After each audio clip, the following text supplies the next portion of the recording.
Has been kind of like leading up to this? And talk to him about it. Really? Okay.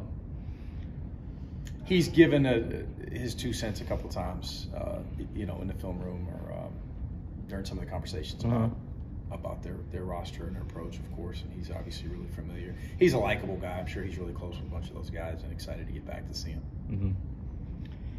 I mean, coming to this game too now with 2 wins under your belt, how does that kind of change the vibe maybe a little bit as what y'all were feeling a week and a half ago? Yeah, you always feel better about yourself a little bit and your program and your team, of course, and guys feel a little bit better about themselves having won rather than lost.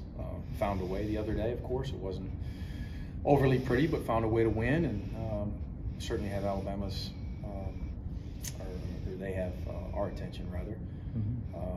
Great opportunity, how many times in life do you have an opportunity to play number 1 team in the country? Pretty cool. So they got a chance to win it all. They're really, really good, and obviously we're going to have to play by far our best game to be competitive. But we'll see. I liked our approach today. I think our guys are excited. It ought to be a great environment, and looking forward to the travel. And you guys have played some tough road environments this year. How much does that kind of help you going into a game like this, or does it? Well, I'm more concerned again about how do you score on them, how do you defend them. Mm-hmm. That said, if you're going to play number 1 and it's your first tough road environment, it's probably even more daunting of a task. We've played in some tough ones. This one, from what I've seen on TV, looks to be pretty tough as well. And we've got a bunch of great environments in this league. But I get more concerned with that team. They're really good. We'll talk about their team a little bit. Of course, you look at the starting lineup, got 3 really talented freshmen that are they're really doing some special things for them this year. Yeah, and they've got some veterans too that are really talented and have winning experience, of course, and speed, length, depth, really, really shoot it, of course. I mean, they're one of the best offensive teams in the country, and they're better defensively. Mm-hmm. That's the best way to put it. I mean, they're elite defensively as well. Their 2-point field goal percentage defense, their 3-point field goal percentage defense are both off the charts, both top 5 in the country, which is really rare. They're terrific. Again, they got a chance to win the whole thing. You voiced your frustration after that LSU win, and you mentioned that wasn't the prettiest performance. But what have you seen? What have you seen in practice since that game? Just getting ready for this one. A lot of the same. We've got some deficiencies. We've got some attention to detail stuff that we've got to continue to address, and work on. We've got some focus stuff, along the same lines, some physicality stuff that deficiencies. It's just some areas where we're not great, and we've got to get better. And there's not a lot of time left, in the season, and you want to be your best version. That's what we're trying to do. We're wasting time, and here's another opportunity to continue to hopefully show some growth. Based on what you've seen of Alabama, what has them in this position, number 1 team in the country, and a good chance of being a 1 seed when it's all said and done? They play extremely hard. They execute. They take good shots. They've got their backcourt's terrific with an ability to pass, dribble, and shoot, and in their drive and kick. They're just so difficult to defend. How much can you help off of this guy to keep this guy out of the paint? Because this guy's got such a quick release. And by the way, if they do miss, they're great in the offensive glass. And if you're a step slow in transition defense, it's going to be an open 3 or a layup. But then again, I go back to they're even better defensively. I mean, to me, that's where it starts with this particular group. Length at multiple spots and speed, and they're connected defensively. I mean, they're terrific. What makes Brandon Miller stand out, just from what you've seen getting ready for this one? He's in range. When he's past that half-court logo. I mean, he's got incredible range, really quick release, ultra confident, can get it off the catch, off the bounce, uses screens,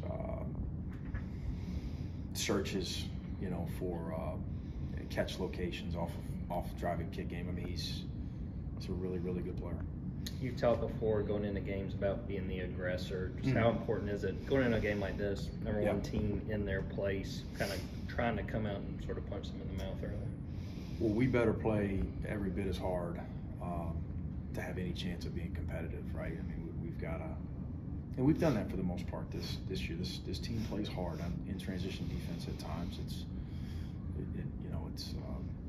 We've left a little to be desired, and if that's the case in this one, you got no chance. But in the half court, on the offensive glass, those are areas that stick out to where we've shown a lot of fight throughout the season. And we better show that, and we better be better in some of the areas that hadn't been quite up to par in some of our losses again, or they'll expose those deficiencies pretty quickly. I ask you just real quick. I know J.J. Frazier was here. I think dropped by yesterday. Was it kind of your first time kind of chatting with him a little bit? Kind of what?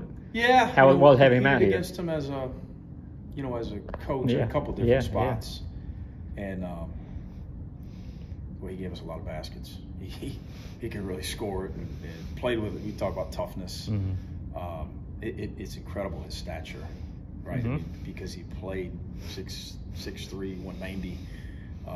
But man, played so hard and had a little regard for his body. And another quick release guy, was in range at 30 feet. And,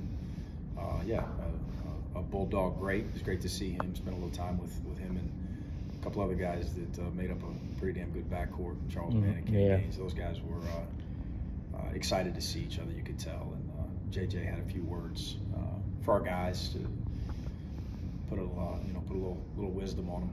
Had some good stuff to say.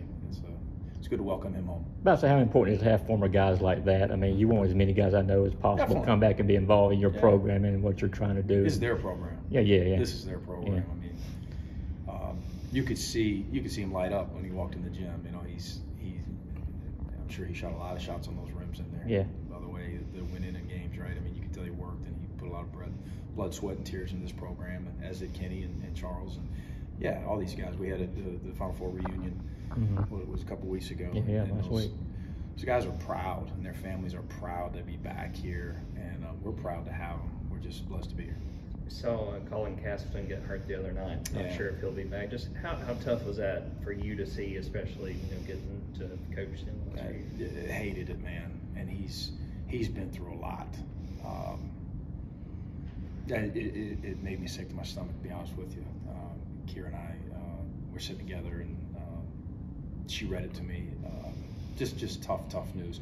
This is a guy who last year had a major shoulder injury, and 1% probably of college basketball would have said, you know what, I'm going to do my best to rehab it and then play as many games as I can and then have surgery after the season.